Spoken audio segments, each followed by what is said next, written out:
ke tetangganya di tempat kita yang sederhana ini. Mungkin baru kemarin sampai tengah Serabi Mekah, Bu. Alhamdulillah selamat ya, sehat. Sudah merasakan timpan, sudah merasakan mie Aceh, sudah merasakan kopi Aceh, Bu. Ya, malam ini akan kami berikan beberapa persembahan bagaimana kami di Aceh berkesenian, khususnya dari. Baik Bu, sebelum jauh lebar Bu, saya perkenalkan diri. Terlebih dahulu izin Bu Bapak, nama saya Pak Razi. Di sini saya sudah lebih kurang 15 tahun Bu bercimpung di sanggar kami ini, namanya Sanggar Buana Budaya Aceh Nusantara. Sanggar kami ini Bu juga sanggar yang mengadaptasi dengan tari Melayu Bu, tari Zapin Melayu. Kita di sini juga ada Bu. Jadi cuma di Aceh, di Buana yang tariannya selebih dari tarian Aceh, kita juga bermain Zapin Bu ya. Kita kayaknya jiran kita tetangga, enggak cuma tari Aceh aja. Baik Ibu, saya perkenalkan dulu sanggar kami Bu. Sanggar kami ini berdiri pada 19 Januari tahun 1999. Umurnya mungkin sudah lebih kurang 26 tahun Bu. Ini para penari yang sudah regenerasi dan regenerasi Bu. Saya generasi ketiga, masih SMP kelas 2 dan setelah keluarga masih bertahan di sini Bu. Masih berkesenian, masih bersama dengan adik-adik membina, sama halnya seperti misi sanggar kami terus membangun regenerasi untuk terus menjaga tradisi. Terus Bu, saya perkenalkan beliau adalah Bapak Khairul Anwar, biasa dipanggil Kakak. Beliau ini seorang seniman di Aceh Bu, dan juga salah satu pendiri Dewan Penasehat di Sanggar Buana. Kebetulan malam ini Ketua Sanggar Pahlawan hadir, beliau Numan Effendi namanya. Beliau ada dinas keluar ke Aceh Perkusri di Teluk Semaweng. Beliau menghadiri acara di sana, dan untuk malam ini seperti yang ibu-ibu lihat kiri kanan saya, kami lah Bu, orang-orang yang memang alhamdulillah masih berkesenian hingga hari ini. Covid yang menjadi masalah dunia, alhamdulillah kami Bu masih bertahan. Mungkin banyak orang yang di luar sana keseniannya karena terhalang, jaga jarak, jaga ini, jaga itu, ya alhamdulillah kami masih bertahan.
Bapak Ibu?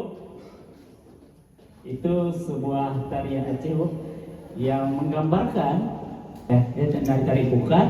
Itu aktivitas tentang bagaimana masyarakat pesisir aktivitasnya itu sebagai nelayan. Yang pertama tadi itu di atas awalnya itu ada aktivitas masyarakat bagian pertanian, bagian gunung, aktivitas dia berkebun, menanam padi, ladang, itu segala macam. Bagaimana Bu tanggapannya Bu? Mau Pak?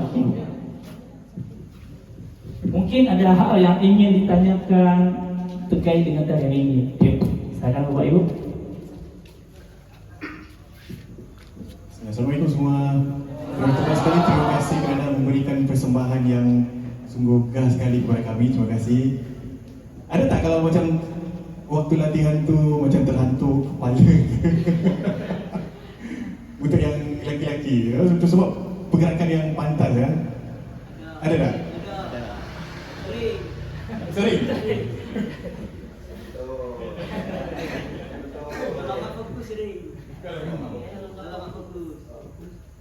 Jam latihannya berapa lama? Kita sendiri Pak di Sanggar Buana ini kita ada kegiatan itu seminggu 2 kali Pak, pada malam Kamis dan pada hari Ahad. Hari Minggu itu kita mainnya dari pagi hingga siang. Iya, tidak Pak.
La ilaha